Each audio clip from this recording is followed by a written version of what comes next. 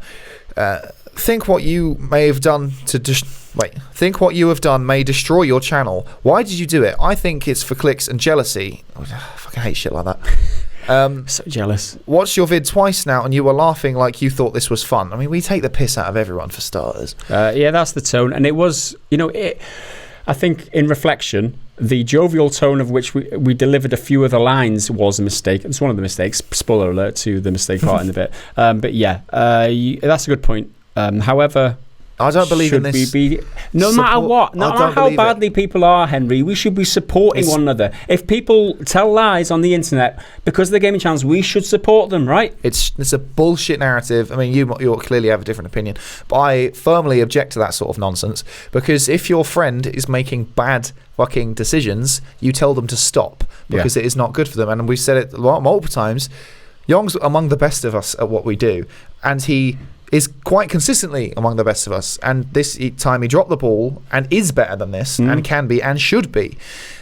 But just because he's similar to us and we're in the same genre, if you want to call it that, we should not mention it. Yeah, no. I think that's Total bollocks. My take on it is, as a gaming channel who constantly hold gaming companies to account for their mistakes, we should also be held to account for our own mistakes. That's literally what integrity is, right?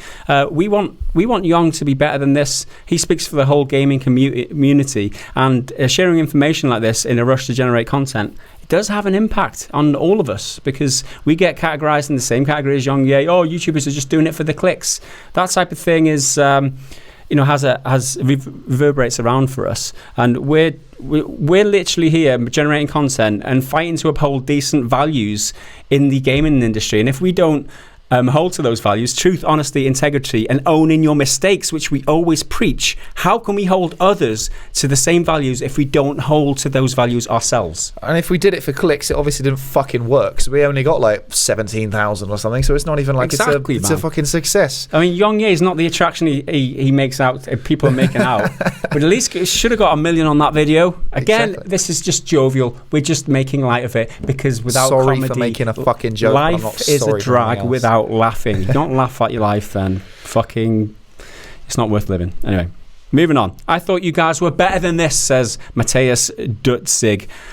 Better than holding people to account for the mistakes. That's literally what we do, right? We thought Yong was better than this. Yeah, that's so, like you're telling us off because we've done a bad thing, but we're telling him off because he's done a bad thing. So where do you stand? Even if you do accept that we made a mistake making this video, who made the bigger mistake? So Yong. I mean, who's spreading misinformation? Okay, the last one. This is the last one. So again, it's on the apology line. You guys need to apologise to Yong. It's from Toraman1010. I'm disappointed with you guys.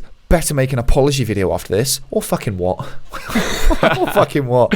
Disappointed that we're standing for decent values in news journalism, and having the balls YouTube. To go for it. Yeah, to punch it up to someone who's so much bigger than us and has.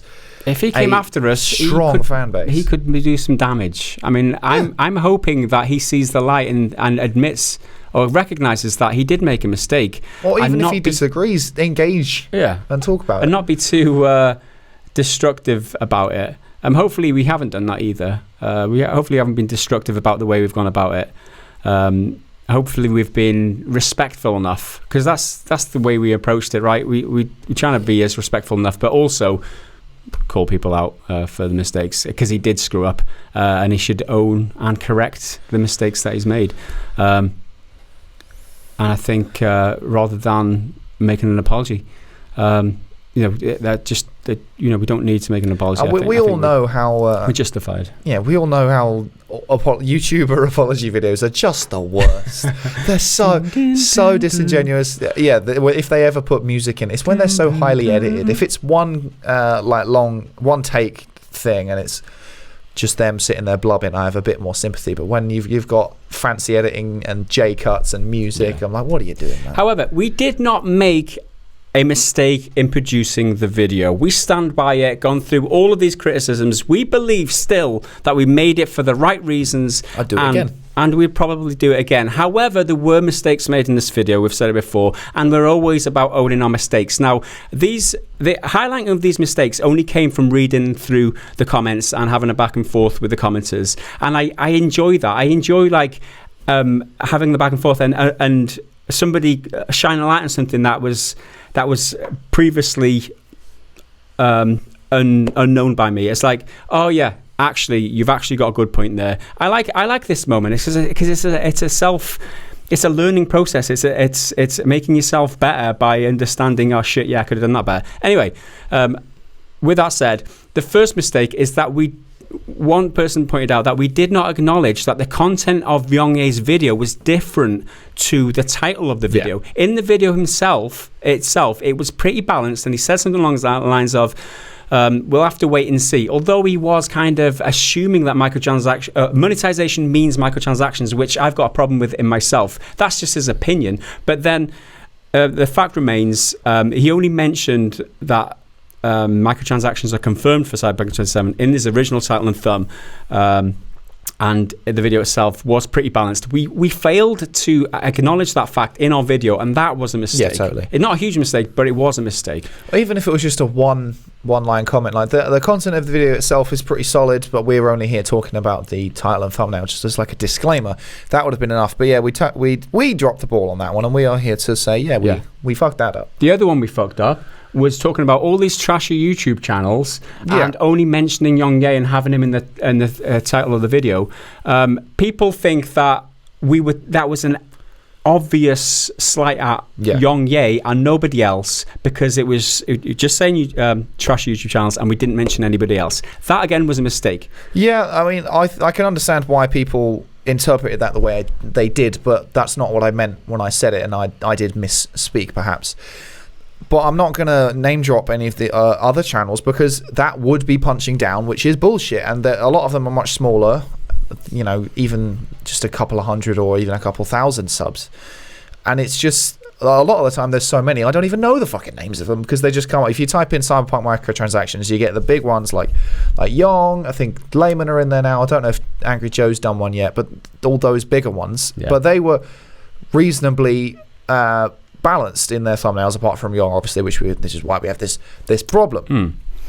And it wasn't just YouTube channels, and I brought this up, but not in the same breath, so it might have got misconstrued, about other media outlets like the Alt Car and other ones put in Cyberpunk might have microtransactions. It was like, well, that's not what they said. You're speculating and purporting it as a fact, which is the point I was trying to make, but made it poorly. Yeah, that was a mistake to imply that we were calling YongYea a trash YouTube channel, or to make it seem like we were doing that. That wasn't the intention. That was a mistake. That being said, if I did think that would be my opinion. So I could say, I could. It's a fine thing to think. We could say that. I don't think, but we didn't think that. Right? But yeah, exactly. That's the point, right? And the final mistake I made that I've recognised so far, there might be more. But the final mistake I made is one guy said, "But you blow up at one point saying, well, I fucking know it's because I did my research. Fuck," or something like that. And that was just me being a dick. That was me being overly excited, and it's hyperbole. It is hyperbole. It's my stick, right? Getting angry and screaming. That's what I do. That's part of how I communicate. It's part of my presentation. That's part of the character. The character I portray. That was a mistake because people felt like maybe I was disrespecting Yong by saying that. By saying that in that way. It's not what I said, it's the way I said it. And I acknowledge that I could have said that better. That was my mistake. Anyway, if you feel like we made any more mistakes, we've probably made a few mistakes in this video, let us know down in the comments, because it's all engagement, and I don't care how many dislikes you want to put on my video, because we know we're right. Or we feel we're right. That's all that matters. However, at least we didn't make any typos. They're the ones that really grind on me. If we get one wrong in the title, because I can see it there for ages. This has been quite a heavy video, but we are getting towards the end of the discussion now, and we're going to take a lighter turn now, because some people did really appreciate the content, how we put it out. And if people felt like we're backtracking on this video, that wasn't the intention of this video. We're just trying to clarify how we feel about things and just dispel some of the mischaracterization of what we were trying to achieve. We're confirming what we were saying. We're just consolidating our defensive position. Come at us, bros. And if you don't like it, that's fine. That's fine. You're entitled to your opinion. Okay, so one of the best comments was from Asar Tony, who commented the following: "I think this was a fair critique on the content creators who have widespread influence and aren't careful with what they report. It wasn't hate or shade. I myself enjoy Yong alongside other creators like yourselves. It is important for fellow content creators to check each other and let it be known when a large error like this is happening. Don't apologize for doing this. Anyone who looks at this as content creators going against each other when they should just be banding together is really not thinking that hard, let alone even watch the entire video." Quite right. You should be checking your peers and making sure everyone's doing the right jobs. Respectfully. Yes, of course. And I feel like some people have interpreted us to be disrespectful, and like I said, that was probably a mistake. We should have taken it with a little bit more gravity had we anticipated this much backlash. I don't know, but this is a prime example of why we did what we did, because holding people to account is, like I've said before, we expect it of others, we should do it ourselves. And Another example of why we did what we did was from Kikami, who I had quite decent back and forth with, and this guy says it's quite bold to promote no microtransactions in the presently announced portion of your game, then later on saying they may appear elsewhere.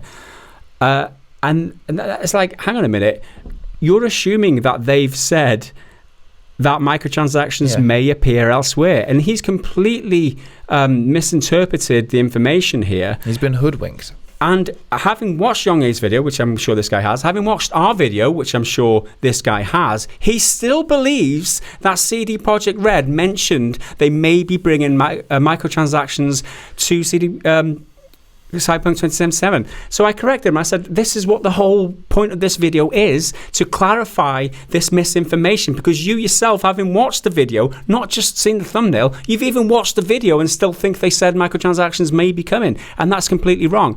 And then he replied with, I'm confused. I'm under the impression details emerged that microtransactions were being considered.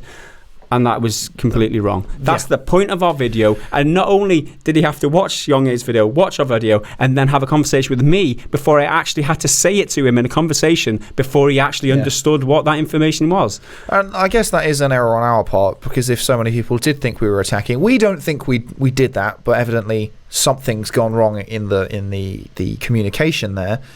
For people to think that, because people can interpret what we're saying exactly. But the point isn't to attack Yong, and the point isn't even to really direct it at Yong. That's part of it, but it's directed at people who have perhaps watched his video or read just headlines and not read actual articles or information, and then reading or listening to that proper first-hand source, and can't jump into your conclusions based on, because that's what headlines are for. That's what clickbait is for. It's to get you riled up, positively or negatively sometimes, to get your brain ticking. And that's why you use leading questions like, can you believe they've done this, and like, this is with the direction we're pushing you in, because we know it's more likely to get you going. Like if we did a video saying CD Projekt Red not doing microtransactions, we're like, well, we all already know that, but based on the amount of information we have, it's the same conclusion as saying they are doing microtransactions. Yeah, exactly. We don't know for certain. It's just a grasping at straws.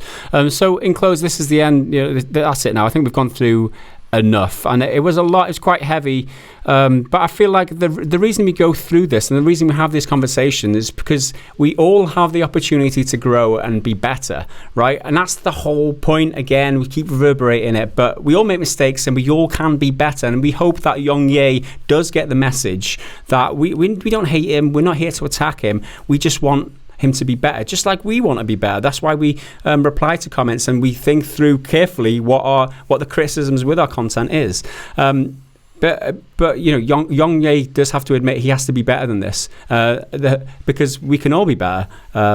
If we ask people to abide by certain standards, we have to abide by those standards ourselves. And we've always said that as a channel. We've always said, we always make mistakes, we always fuck up, but you have to be honest, you have to own them. And if a company that we all know and hate, like EA or Activision, is going to come out and do bullshit, and then one of our peers does the same thing, or at least in a similar vein, we're not doing our job properly if we don't bring that up too. Yeah, it's the same reason why if a person who's portrayed as bad on YouTube, like EA, if they do something good, we have to say that too. We have to. It's part of the integrity, right? We've got to be honest. Even though it might be an unpopular opinion, and people might throw accusations of whatever at us for supporting EA, for making a decent game like Star Wars or whatever. It's got to be said. If they do go well, they should be praised for it. So if the price we have to pay to try and uphold the ideals that we've set for ourselves and everybody else is to look like we're jealous, or to look like we're petty or shady or snidey or whatever other people want to throw at us, then that is a price then we are willing to pay, because I've always been quite a self-righteous motherfucker. It's moral standards, right? One of my favourite movie quotes comes from Harry Potter and the Goblet of Fire. and I think it's Goblet of Fire. I've probably got that wrong. There you go. There's a mistake that I might have got wrong. I might not have got it wrong. I might have got it right. Dumbledore says to Harry something along the lines of, "There'll come a time when you have to choose between what is right and what is easy. The easy thing is to jump on the hate bandwagon and say microtransactions are coming to CD Projekt Red, because that would have definitely." Hagrid said that. Microtransactions. Yeah, I know. Hagrid says it all the time. To watch Harry Potter, you get the first hour, and then you have to pay $20 to get the next hour. But yeah, it would have been easy to say Cyberpunk's got microtransactions. We probably would have got more views out of that. That would have been the safer one. Yeah. But it's more important, and the correct and morally right thing to do is to stand up for truth, justice, and the American way, as Superman once said. But fuck the American way. And we're not saying that we've not made mistakes in the past, and we're not saying we won't make mistakes in the future. What we will never do is falsely state a fact, a falsehood as a fact, which is what was in question here.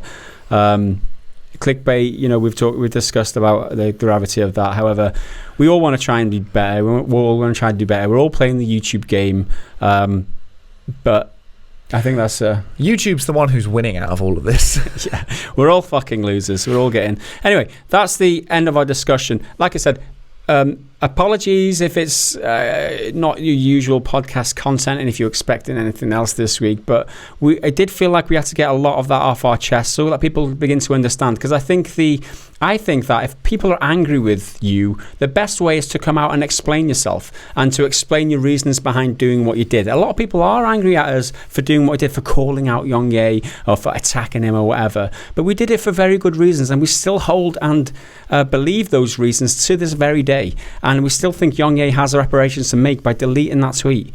So if you are watching, Yong, if you made it this far and you haven't deleted the damn tweet yet, for God's sake, stop spreading that misinformation. You need to delete that tweet. You're better than this. We're all better than this. We can all be better. There's a quote from a movie there, right? Can't we all be better? Oh, I don't know what you're looking for here. Anyway, that's the end of this. My brain's too negative right now to think of that shit. We've gone into mind mush mode. We'll be back after a short break to get to the Discord questions and the rest. And welcome back, everybody. Thanks for joining us for the second half of the podcast. We're going to jump straight into the Discord questions. These questions are put to us by our Patreon community on the Patreon exclusive Discord channel, and you can get access to that via patreon.com/prettygoodgaming, and everyone who supports the channel is an absolute legend in my eyes. Thank you, everybody, for making the decision to support us, bring you this content. Without you, we simply could not do it.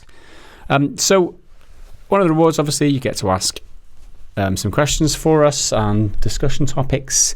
We are going to jump straight in with Mr. Flippy Wing again. So would you like to take it away, Mr. Henry Cuba? Yeah, you got like 3 different questions here, so let's go for the first one. What are your guys' hobbies outside of video games? I know Gaz does music now, but only because he talks about it in the last podcast, so I'm interested to hear what other hidden talents you guys have. I don't have any talents, let alone hidden talents. You played Quidditch, right? Quidditch, yeah, because I'm a massive nerd. Played Quidditch at uni. You're more of a spectator now. You're more of a drink while other people are playing type of player. I retired because I got tired of drama. So, rather than explaining the whole fucking game, you know of Harry Potter. It's based in that, but obviously you can't fly. You can't fly. What is the fucking point? I thought it was proper Quidditch, not fake Quidditch. Well, the point is that you can twat people with big rugby tackles, just like you could with rugby. Yeah. It's essentially, the best way to describe it is a cross between rugby, handball, if you're familiar with that, and dodgeball. And then a few other bits and bobs in there as well. Don't you have like a stick between your legs running around a pitch? You absolutely do, Gareth. Why wouldn't you? You can the easiest way, pretending you're a witch. The easiest way to rationalise that, because if you took that away, the game would be so much better. It's just rugby at that point. Pretty much, it's forward passing, full contact, mixed gender rugby. The easiest way people try and rationalise it is that it's the same as the handicap in rugby, that you can forward pass. You can't forward pass, sorry. Yeah. And in football, you have to use your feet. Yeah. But I mean, I understand it's bullshit, but it's really good fitness, and if you want to take it a bit more seriously, you can be really competitive, and there's some people who are really high level, like Super reasonably athletic. But I retired. I'm considering going back. But I mean, I would say retired, undefeated, untired, but we were defeated many times. Well, as long as you've got a basic level of fitness in that you can run, you can catch, and you can throw, you're already leaps and bounds ahead of half the community. Well, I got tired of people having drama with each other because it's a mixed gender sport with boys and girls within the same team, and you can tackle each other. Everyone just ends up shagging each other, which is on the pitch. That's disgraceful behaviour. What would Hagrid say? He'd probably start grunting. He wouldn't have much interesting to say. Wow. Other hobbies, well, I wouldn't even really call that a hobby because I don't really do it anymore. Obviously, I play the video games. Play the video games. Drinking, that's a good one. I really like movies. I like music a lot, but I don't play anything because I'm too lazy. If I had the patience, I would. I hate people who say, "Oh, I wish I could play an instrument." It's like, well, if you wished you could, you would do it. Like, I could learn to play the guitar or the piano or something, but I don't have the will, so I'm not going to. Yeah. As for myself, I play guitar. Have done for many years. Outside of that, big, strong interest in football. Love football. Used to play a lot. Not so much anymore. There's no opportunity, but I would play if there was opportunity. I love football. I go to the gym quite often now. I've started it recently since September. I started going to the gym quite often. So I do like to keep fit. I like to start the day with a bit of exercise. Usually it's a good way to start a day because it gets your blood pumping and you're all energized. So I get up pretty early, go to the gym, and then the rest of the day is kind of, I'm like, I don't care what I don't do for the rest of the day. I've already done something productive. Yeah, that's the way I see it.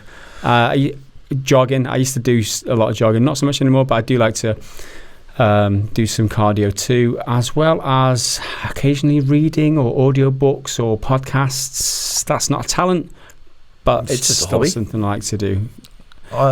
I used to do a bit of running, and then I stopped for ages, and I started again, and then I stopped again because I've got really bad knees and it fucks me up. But what I'm meaning to do in terms of a good form of exercise that's really good cardio as well as I'm meaning to get into swimming, but I need to actually, because you need like a gym membership and shit like that to do it. We've got a gym and swim membership at our leisure centre.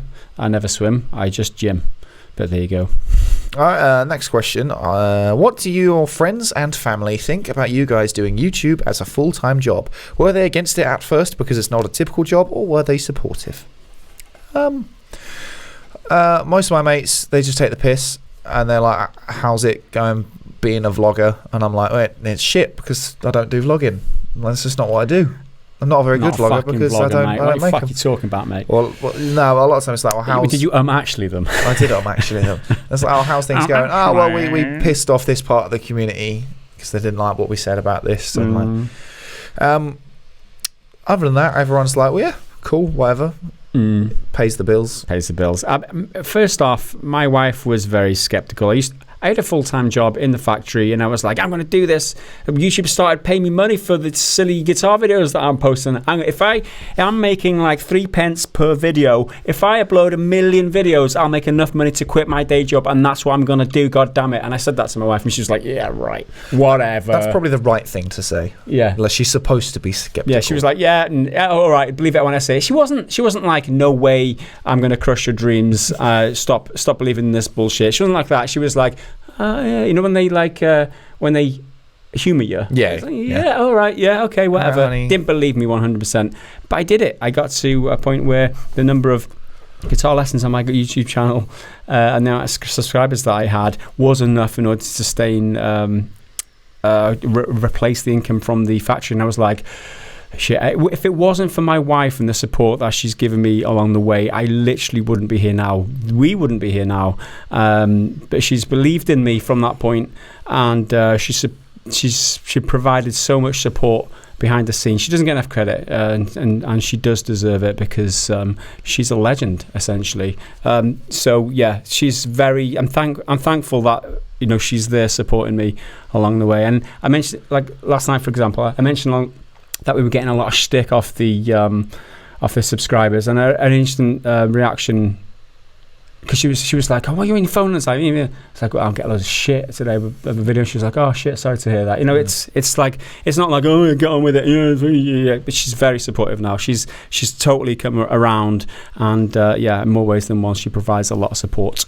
So, which is awesome. And we're all grateful to her for that. And she never watches these podcasts, so I'm not just saying that because I'll get some brownie points. Well, sometimes my mate's like, "Oh, isn't this the case with YouTube?" I'm like, "No, you're absolutely wrong. You couldn't be more wrong." Or like, if it's about a specific game, easy. because I've got a reasonable amount of expertise compared to some of my friends. Like, one of my mates asked me the other day, "Oh, have you got Death Stranding or the new Star Wars game?" I was like, "Oh yeah, I've got both. You thinking about getting one?" Like, "Yeah, what do you think?" I'm like, "This isn't a conversation I can have in a group chat full of other people over text." Because I'm like, Death Stranding's really good in my opinion, but a lot of people don't like it. It's really hard to recommend because it's such a niche. Star Wars, it's a great Star Wars game, but it's not as good at some of its mechanics as other games. And then he was like, "Oh, well, I'm also thinking about getting Call of Duty." I was like, "Just get that. It's a safe game. You know where you stand with that. You know you'll like it already." The third and final question from Flippy Wing: are there plans to expand the channel, like having guests on your podcasts? I remember you guys did an interview of someone before at a game event, and I thought that was cool. Yes. Are there plans to expand the channel? Expansion is... we've expanded in the past, and it bit me in the ass big time. I would be very more careful in future about expanding based on the revenue model on YouTube. There's got to be more sustainability in place before I consider adding more people to this outlet in future. I would I've learnt my lesson, let's put it that way. I expanded too quickly and relied too much on YouTube. I won't do that again. Learnt my lesson.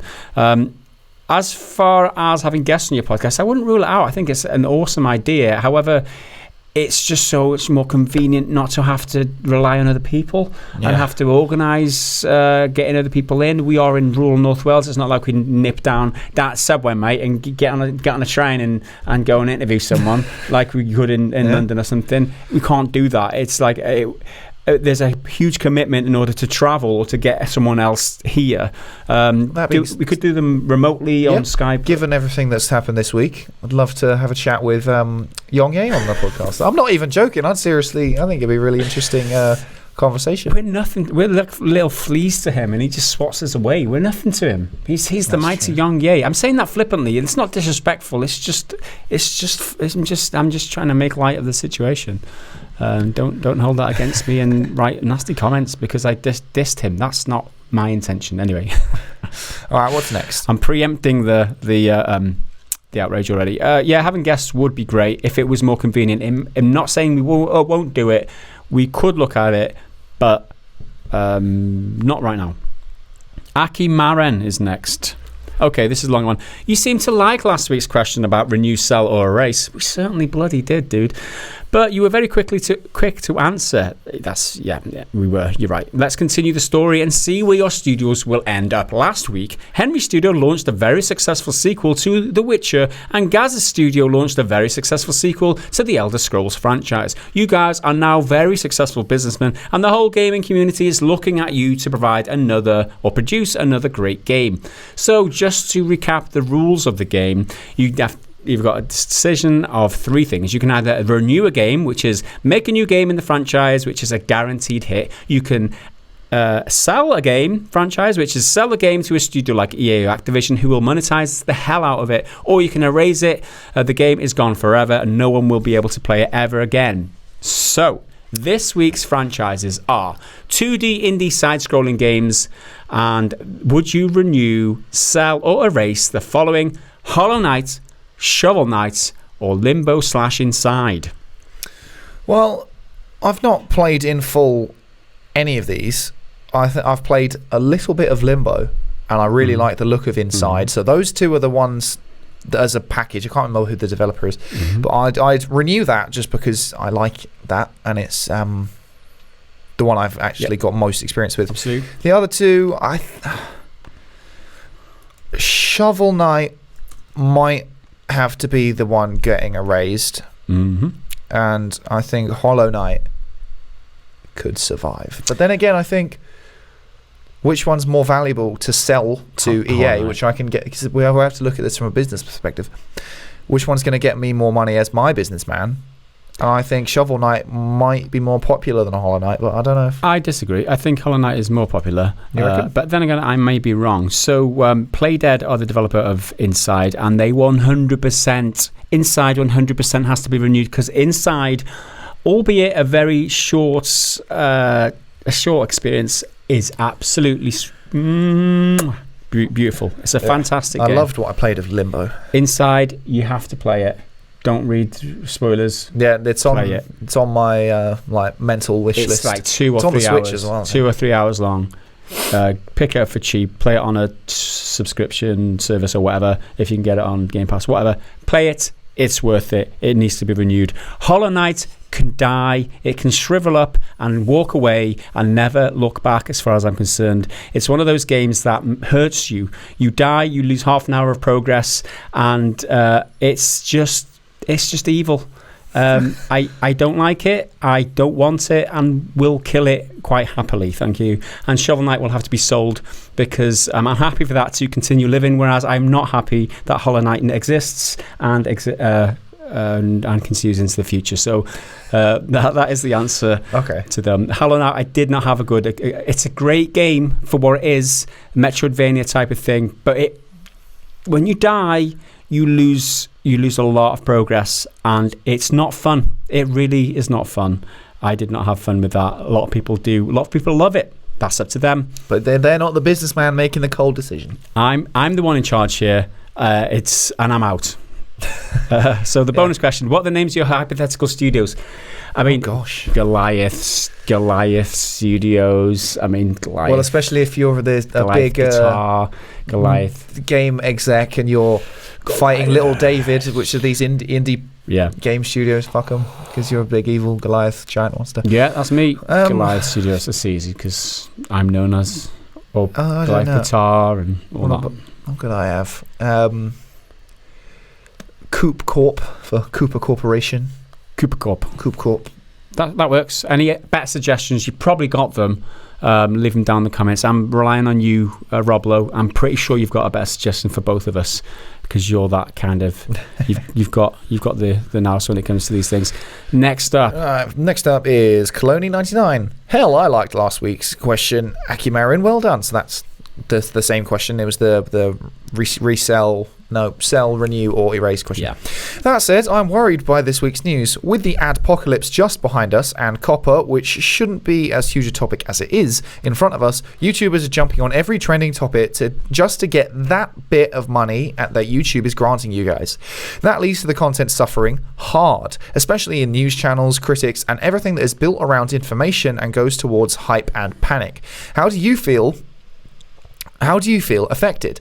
How do you see other YouTube channels like you affected? How do you see other YouTube channels you like affected? And what can we, the viewers, do about it? And what can you as content creators do? A lot of questions there, and it's based around the Children's Online Privacy Protection Act of 1998. Basically, in a nutshell, YouTube isn't allowed to collect data on kids and kids' account using YouTube. It has been, so it's going to get fined if it doesn't start not doing that from or targeted. It's something to do with targeted ads, and how kids are served targeted ads based on the information that YouTube collects on them. In January, you've got to cut it out, or we'll fine you big time, says the authorities. So YouTube are doing that. That's why they've got the YouTube Kids platform, so that kids can watch separately, and basically you have to opt in. Parents have to opt in for the kids' information to be gathered by YouTube, and that isn't going to happen. So YouTube are changing. YouTube aren't going to be able to target ads at kids under 13 anymore. So there's a lot of hype and hysteria at the moment on YouTube. A lot of the bigger YouTube channels, I think Game Theorist was one that I watched, Game Theorist, about the topic. And a lot of people are expecting the worst because it's YouTube and we don't know what's going to happen. However, I do feel like it's probably not going to affect us too much, and even if it does affect us, it might even be a positive effect, and I'll explain why. You think of all these kiddie these YouTube channels that focus their content on kids, right? From now on, the money that they make, they're not going to be able to target kids. Every kid who watches their video can't get served an advert, essentially. All the money that they make on those, or they used to make from the targeted ads, is not going to be there because the advertisers aren't allowed to pay for targeted ads for kids under 13 anymore. So that advertising money is going to disappear. So they're going to have a huge hit on the channels that are focused, of the revenue of the channels that are focused towards children's content, which is why we have to opt in now to say it's not child-focused content so that we can continue to be monetized and get revenue from our videos. It's probably not going to affect us that much. If anything, it's probably, like I said, it maybe have a positive effect on us because all these channels now who are making content for kids, Logan Paul or the other Paul brother, and that Jake Paul, that's the one. Well, Ryan Toy's review is supposed to, I don't know if he is for this year, but he's the highest paid YouTuber, and he does toy unboxings and toy reviews. Targets our kids, right? Exactly. And he's channels like that, because he's the biggest of that sort of thing, is going to take a huge hit. But then there is a big debate about channels which aren't child focused in terms of their content, because they'll swear and they have adult jokes and stuff, but they focus on to traditionally childlike things, like if they're toy collectors or something. Yeah. It's like, what if someone makes a giant dick out of Lego? That's a toy, so it's for kids, but it's a dick, so it's for adults. So it's a weird line to walk there. Absolutely. As for us, as long as we stick to our adult-friendly content, we'll be fine. But You're going to see titties everywhere. I think maybe rudimentary, the reason I think maybe have a positive effect on us, because all these advertisers can no longer target kids with their advertising adverts, right? Therefore, either they leave YouTube altogether and find a different way to target ads at kids, or they just use a scattergun approach and just advertise randomly, throw a little bit more money into the pool of general advertisements, which is us. So I think on a supply and demand level, it's very rudimentary, and I'm probably very wrong. Someone might correct me in the comments, but on a very basic level, if the amount of advertisements available decreases, the supply goes down, which is what's happening. All these channels are getting not eligible for advertising or whatever.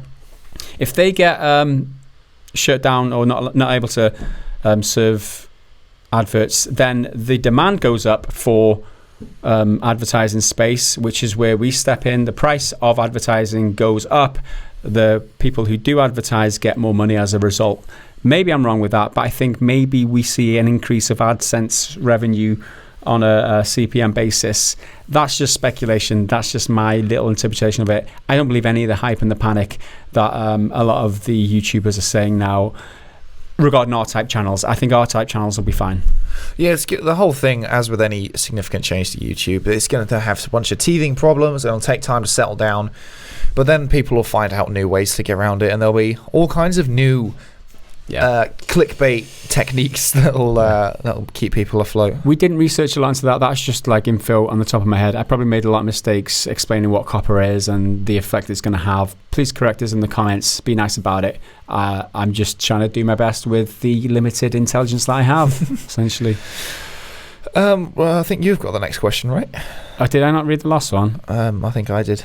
Okay. Two Shot Tino asks, this is kind of a follow-on story this is kind of a follow-on from my story the other week where I fell asleep. I made some good friends out of people who guarded my character that night. Remember the story where he was playing an online game, he got drunk, fell asleep, and it was permadeath, and his team guarded his team him. Clutched his character for like hours and hours, 9 hours. It wasn't just a nap; it was a full-on sleep. Hours and hours. So fair play to them. I'm from England, but most of these are from the USA. Hence, being able to stay awake and look after my character. I've made the effort over the years to go over to the States and meet some of them. I did owe them a few beers, after all. Quite right. That's absolutely true. Have you ever made new friends from abroad to meet up with them after meeting through gaming platform? No, not really. No. I don't really play multiplayer games or online social games. If I'm playing socially, it'll be with someone probably in the real world, like next to me. I used to be in a clan. I used to clan game a lot with Call of Duty 2 and other games, Star Wars Galaxies and stuff like that. back in the day, and I did go and meet someone from the clan who invited me over because he was into like amateur filmmaking and stuff like that, and it's not the kind of thing that you're thinking. But of course, it wasn't. There were a bunch of like wannabe actors basically, and they wanted extras for like a B movie that they were making, and he invited me over to stay at his house. He was in the UK.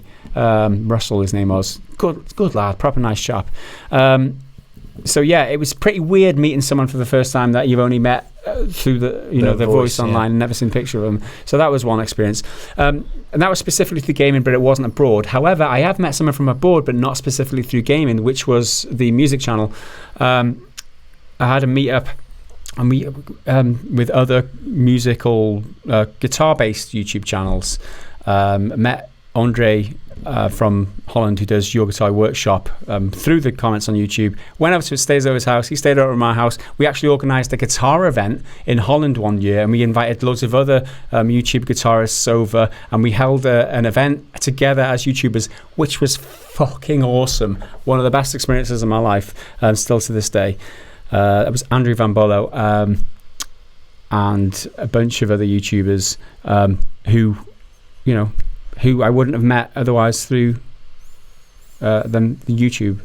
But so it's kind of like half and half. Kind of, yes, I met people from the internet, but not so. Yeah, I'm sorry, I don't have a more interesting answer. I just don't. It's not the kind of gamer I am, really. There you go. I'm more on my own, single player. Okay, next question, and this is a recurring question for our viewers. Year 12, and games are getting better by the year. What were your favourites? Now, so this question comes in from Not That Rob Lowe, and he's been consistently asking us, what is our favourite game from a certain year? And that year started from the year we were born, and has progressed all the way through to being a 12-year-old now. And the catch is you have to have played it at some point. You don't have to have played it when it came out. You can play it retrospectively, but you have to have played it. So what were your picks? What was your year? Okay, so my year was 1992. I was 11, turning 12 in that December. Just as a refresher, what was happening in the industry in 1992, the Amiga 1200 released, the Sega CD add-on to the Mega Drive released that year, or the Genesis, whatever you want to call it. If you're from America, the fake name Sega Genesis, not even real, Sega Mega Drive is what it was. And also Super Nintendo launched in 1992. So a bit of backstory there for what period we're talking here. So some absolutely classic games. Flashback, which is the spiritual successor to the game which won last week. What the fuck? I can't remember. Didn't you pick Monkey Island last week or something? Or was that the week before? Oh, her name escapes me. My brain's mush today. Flashback was an awesome one. Mortal Kombat released that year. Night Trap, which was a game from the Sega CD, which was quite controversial in itself because it was accused of bringing violence to kids or something like that. Nonsense. It's been recently released. It's still shit, by the way. Pinball Dreams was a classic one from the Amiga. Desert Strike: Return to the Golf. Oh my god! If that would have been my winner if it wasn't for this other one. Dune 2 got a look into, but not quite. Super Mario Kart is the winner. Super Mario Kart, I played more than any other game. Play with friends. It was a couch co-op type of experience. Everyone knows and loves Super Mario Kart. This is the original one. It was awesome. Mario Kart is currently the game I've probably played the most recently because I'm constantly going back to it and playing with my mates, and sometimes not even getting pissed while playing it, sometimes just playing it for fun. If I was to choose one of these games to play right now, it would be Desert Strike: Return to the Golf, because that gameplay was solid. I really liked that. But Super Mario Kart is the winner because by default I've played more than and enjoyed more of that than any other game. Fair enough. What was your year, Henry? And my year wasn't too long ago, and it was 2007 when I would have been 12? Turning 12. Yeah. So there's a bunch of games, and it's really hard to pick which my favourite one was here. But you got BioShock, the original BioShock, which I never finished, but I played most of. But that's because I had it spoiled for me halfway through. So I was like, well, I don't have the motivation to keep going. I probably will eventually. Call of Duty 4, the original Modern Warfare, which was an amazing game. Mario Galaxy, which again I never played all of, but that was really, really cool. Original Assassin's Creed. where would Ubisoft be without Assassin's Creed? Yeah, they're still following that formula. The original Uncharted, the original Mass Effect, Metro Prime 3, and The Simpsons game, which is a criminally underrated movie tie-in, but which totally has nothing to do with the movie, but all the different Simpsons characters play differently. It was awesome. But the winner has to be Halo 3. Halo 3 was awesome. But I remember the first time I played it was around a friend's house. I'm just kind of on a whim. He was like, I've heard of this game, it's called Halo 3. Oh, I've not played the other ones. Oh, no, just play it. And I'm like, oh, cool, it's like you're shooting aliens, this is fun, and you've got like loads of different guns. Then immediately went away, played Halo 1 and 2, and then bought Halo 3, and I just crashed through all three of them really, really quickly. Classic way to consume something that you found like three parts into a franchise. Play a little bit, think, fuck, I got to play all these, and do that. Thanks for your question again, Mr. Not That Rob Lowe. See you again next week. Gaboris is well next. done. We've not covered what his choices were. Sorry. I'll quickly go through those. Apologies. Rob's year would have been 1991. Could not be easier for me. Possibly my favourite game of all time, the original Street Fighter 2. Oh, that's quite a good choice. I don't even like fighting games, but I like Street Fighter 2. I used to save my lunch money all week and head down to the arcade and get my ass whooped by Vega. Have to mention Teenage Mutant Ninja Turtles Manhattan Project, though. The game I brought with my NES. Hard as nails and great fun, too. So Street Fighter 2, that's a pretty decent choice if I say so. Cheers, Rob. Moving on to Gaboris.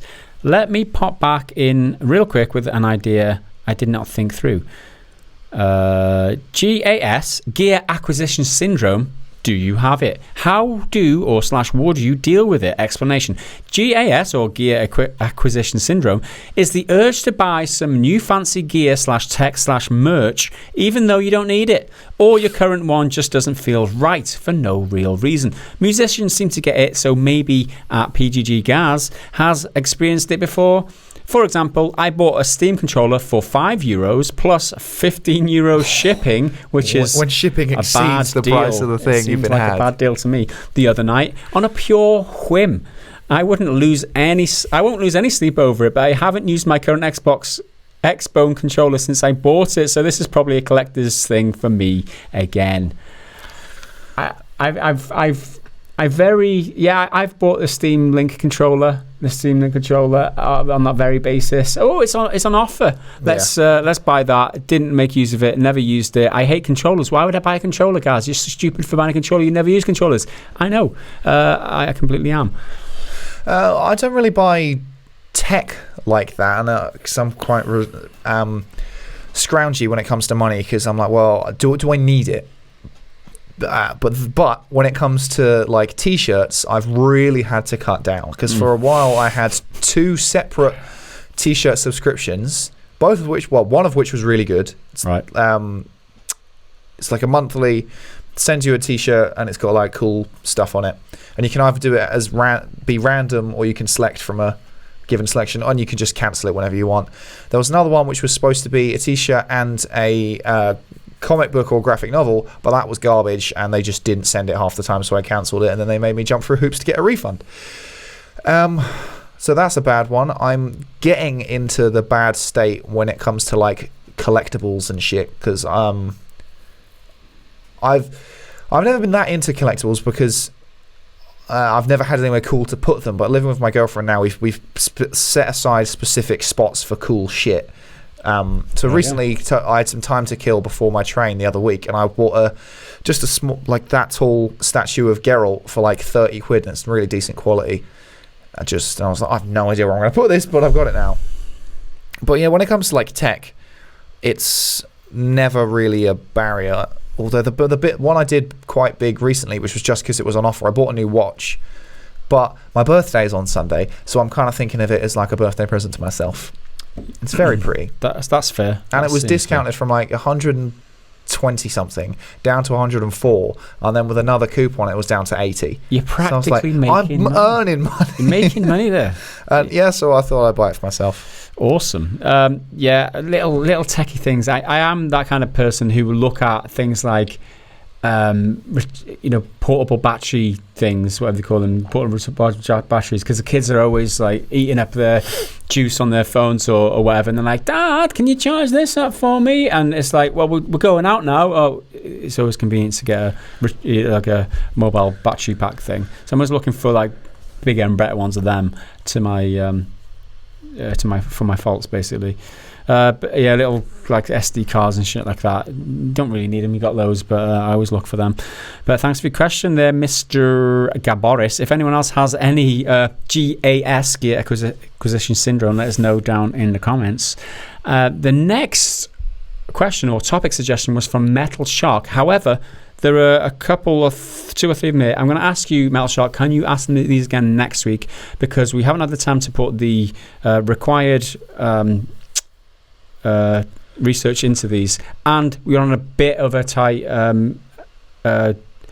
schedule today for one reason or another, because it took ages to prepare the podcast essentially. And so if you could ask them again next week, carry them over, we will be very appreciative. You do have some questions further down where we are going to answer, so don't feel like you're being left out. So next up, Cloney. Yeah, next up is Cloney, returning with his old favourite Shag, Marry, Kill, with the kind support of the Discord, which you can join for just $1 a month. And that's not me plugging, it's him plugging. He's doing God's work over at Patreon. And help me out with the ideas. Theme, Star Wars, ready your lightsabers. So, okay. Here we go. Leia Skywalker, later Organa, from the original trilogy. Padme Amidala Nebreri, I didn't know that was an extra little surname bit there, from the prequel trilogy. Rey, last name as of yet unknown, from the new trilogy of Star Wars movies. Keep in mind that if you kill Padme, Leia and Kylo won't exist. Oh, what? I mean, that's a big that's heavy. Or do they? Does your choice have in-world implications? So he says, I'd shag Leia, marry Padme, and kill Rey. Because if anything can kill Rey, it's a shag, marry, kill. Fair enough. That said, I am aware that Leia would technically be my stepdaughter. I'd do it anyways for the Emperor or the Resistance. For the Resistance. Or something. This is getting mightily confusing now with all these permutations of implications of family ties and shit. But they're all very similar looking. If you bring them all up on the images, Star Wars women, they all look of which the there are very few, they all do look the same. They're all skinny, dark-haired white women. I mean, I think you're probably more qualified to answer this. You've probably seen more. Rey's going to get killed. I don't have anything against her. People complain about her being a Mary Sue all the time, but Last Jedi has a lot of problems. Talk about it all the time. But she's not really that much worse than Luke was in the first film. In A New Hope, Luke, he doesn't do anything. He blocks a few things from the probe droid. If that's training, whatever. So kill Rey. I'm going to shag Padme because Natalie Portman is amazing. And Carrie Fisher's amazing. But I'm going to marry Leia because I think Carrie Fisher's such a laugh. Yeah. Like, anytime you see interviews with her, she seems like she's so witty and, like, smart. But it's not Carrie Fisher. No, but that's going to... But Leia's very much like Carrie Fisher anyway. Okay. So I think I'd rather live forever with Leia. Okay. And she's like a general and shit. Yeah, she's... yeah. I mean, I accept your answer. I disagree. I would... You're going to marry Padme? Yeah, absolutely. Absolutely. Who would want to wake up next to that every morning? No, yeah, see, that's a fair point. I mean, you could choose more. You can choose more than any permutation, let's be honest. But I'm going to be put on the spot here. So Padme, I'm going to put a ring on it. I'm going to shag Rey because, I don't know, there's something about her. I like Rey a lot. I think she's a good-looking girl. I mean, it could go either way with any of these, like I said, but Leia's going to have to be dumped out of the airlock, unfortunately. She's, although she can save herself because, let's be honest, she can breathe in space and she doesn't die when she dies because she's a wizard. That is a fact. Thanks for your question. Your answer, Cloney, do you want to read out his choices? Oh, well, yeah, I've done that already.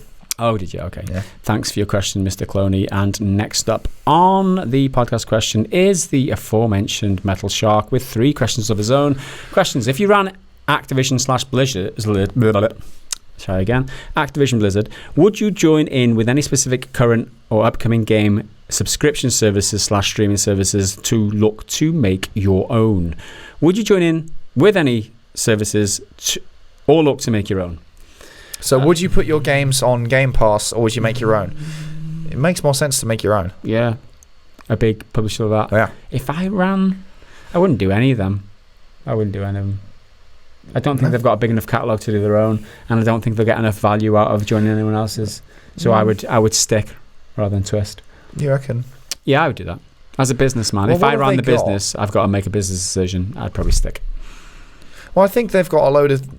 they publish a lot of, like, shit movie tie-ins. Like, movie tie-ins have all but disappeared. There not many exist anymore. But I reckon I'd go with it. I'd form my own... Because you could put... As soon as you put Warcraft on there, people are going to go through that. Yeah, that's put all the Guitar Heroes in one place. I mean, you've got all the Blizzard games, which are awesome. Those are worth them. You know, they're such high value games. Are the Blizzard games, in my opinion. That's for anyone who wants to disagree with me. I mean, the Call of Duty games just fall drop in value so quickly after release. And they're all the same. They'd be the ones that you'd stick on the streaming services, but what value are you getting out of them then? I mean, you imagine Infinite Warfare. Like, how much money do they make off that now? How much money could they make if they stack it on a streaming service? Maybe that makes sense. I'll open this question to you as a viewer. Would you sign up to a subscription service with Activision Blizzard? I wouldn't, because they just don't have enough on offer for me. Yeah. There's nothing I really want. There you go. Good question. Next up, Henry. Specifically for you, assuming you had a fancy PC to play Cyberpunk 2077 on next year, would you look to go keyboard/mouse, as it is a first-person title, or want to use a controller? I'll probably go keyboard and mouse because it is better for first-person shooters. But then it depends where I'd put it, given my gaming setup and stuff, because I like to just chill on the sofa, and it's a bit more annoying to do that with a keyboard and mouse. It's doable. You have to get like a little tray and shit. Yeah, I probably would, but I am of the opinion, and this is pure speculation, that they will introduce a third-person mode as an update later down the line. Hot take. No evidence. Hot take. No evidence Stick whatsoever. That on your thumbnail. Yeah, there you go. No evidence. That was a joke. I just Calm down. have a hunch.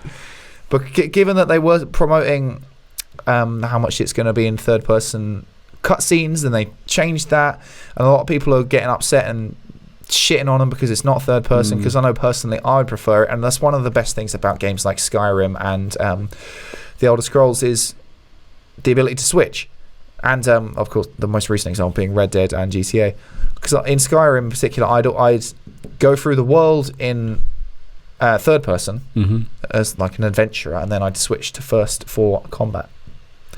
But if the combat is really, really good, there's no need for a third person. Yeah, but absolutely.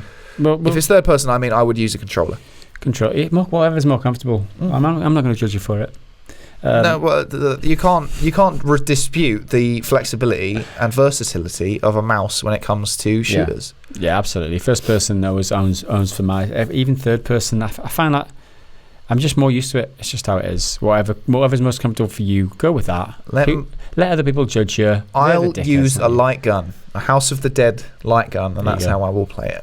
On a treadmill. Last question, third and last question from Matt Shock, and last question of the whole podcast. In your opinion, will the inability to find a game streaming service which offers the full roster of titles you can get on PC/console be a big hurdle for the demographic they are targeting? Specifically talking about Game Studio, Stadia maybe?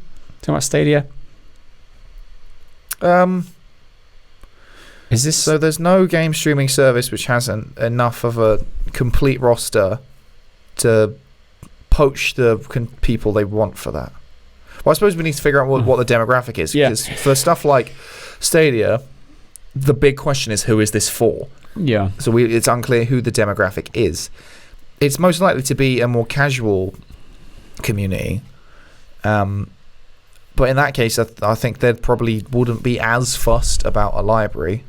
But then again, the more hardcore, you would be more fussed about a library, but you'd also be more on it with having a high-end PC or at the very least a decent enough console. The whole concept is bullshit. To offer no games with this subscription is absolute bullshit, and it is the nail in the coffin, if you ask me. You need a roster of games. They're pitching it as the reason why you need this streaming service, or Google Stadia, let's say, the reason why you need Google Stadia is because you don't need hardware. You don't need to pay for all that hardware, but you do have to pay full price for 3-year-old games, whereas you can buy them for a tenner in a bargain bin down at Quickies or whatever. No, Save doesn't exist anymore. But I'm just... old games that won't run smoothly, and then you've got to pay for your internet on top of that. It's so flawed. The whole thing is flawed. If it would be a lot different if there was a full roster of games, and they would be enticing then. It would be like, yeah, you can play this library of games whenever you want, wherever you want. Yeah, the quality might not be great. Yeah, you might have spiked up. So at least you got these games. At least you got the games. It's a bigger value proposition for people then. The fact that there's no games on it, you're paying for 4K currently. Yeah. That isn't actually 4K. It's upscaled or whatever. There's lag spikes and all the problems that you yourself have listed, Melshark, on the Discord recently. It is a huge hurdle, and I can't see them surmounting that hurdle. It's more like an Everest, more like a mountain rather than a hurdle at the moment. It's insurmountable. I'm not mad that Stadia exists, because it's not a service I will use, and it's not a service I imagine a lot of people will use, especially given all the problems it's had, because my God, there's a lot. But streaming will be a thing inevitably, eventually.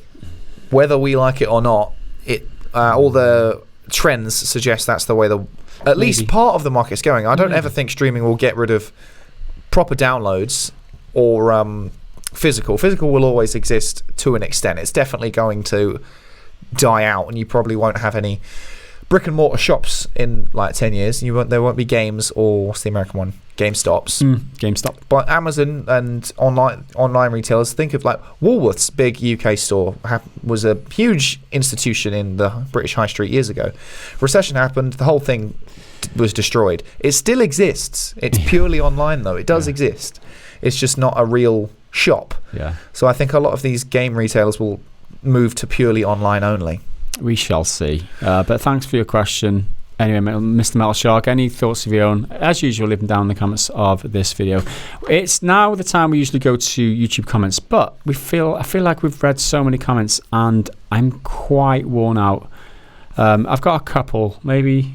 I've got a couple. If you've got any good to go, we'll just roll with those. I've not got any ready. It's no problem. We're just going to do a few. There's no triggered farm. I'm sorry, guys. There's no trigger. Take your pick from all the other video. All the other ones in the video that we read out earlier. It was a whole Triggered Fanboy special. Okay, so Brown Recluse on the Half-Life Alyx is a giant leap forward for VR, and my thumbnail which said the moment VR all waiting for. He was so proud of that. He didn't stop talking. He commented, "I like just for the clever thumbnail title." Clickbait. It's clickbait. Just like I said. Next up, Radio Free Bavaresian says, Stadia flops, Anthem overhaul, which is the title of the last podcast. Is there a word for being fed up by being right so much? Chronic I told you so itis about Stadia flopping and Anthem being overhaul. And then Sir Crazy replied, now, PTPD, post-traumatic prediction disorder, sigh. I'm a carrier myself. Yeah. Luckily, it's not contagious. There you go. You're a lone sufferer. Again, on last week's podcast, Moon27 Hall says, man, that big dog topic. Now I gotta worry if someone's watching me fap. Lol. What a sight to see. LMAO. Which one was that? Which topic was that? Like people are spying on you through your webcam. Oh, yeah, bloody hell. You and your cannabis-infused conspiracy theories. Yeah, that was Mr. Moon27 Hall. Thanks for that question. Salty Sugar Punch. And, oh my God, did he provide a Salty Sugar Punch with his comment on last week's podcast? Control deserves an award. Go F yourself. For what? For what fucking award? Yeah, it's got a really great telekinesis gameplay, but the story garbage, and it runs like a fucking tin can rolling down a hill. Yeah, be told. Just bouncing all over the fucking place. Next up, Baconson says, I stopped a few seconds when you said, is it the Star Wars game we deserve? Talk about being entitled. Completely missing the sarcasm and humour in that word, and basically, if you missed that little nuance of the way that line was delivered, the fact that we're parodying the toxic entitled gamer narrative, then this isn't the YouTube channel for you. If you don't have a sense of humour, you don't belong at this channel. See you later, dude. And Carey01. This is my favourite comment this week. Gaz, about a year ago in your unpopular gaming opinions video, you said, quote, "I think Bethesda are an awesome company." Would you like to comment on this statement now with hindsight? Called out, bitch. Yeah, I mean, I've been put to rights. I mean, if this last year has taught me anything, is that Bethesda cannot be trusted, and I certainly do not hold those opinions. I do not think Bethesda are an awesome company anymore. My God, how they've slipped. We've talked about it many times. They have slipped. But yeah, thanks for pointing that out. I really appreciate it. That was another sarcastic tone if nobody picked up on that. And the last comment is quite a big comment. Should I bother reading it? Yeah, let's read it. Go for it. Jason Van Tieren. This is one of those comments where you should read out more conversational ones that mean something, not just memes or whatever. Okay, here we go. Jason Van Tieren. Wow, you guys. Half-Life Alyx is not even remotely the same thing as Diablo Immortal.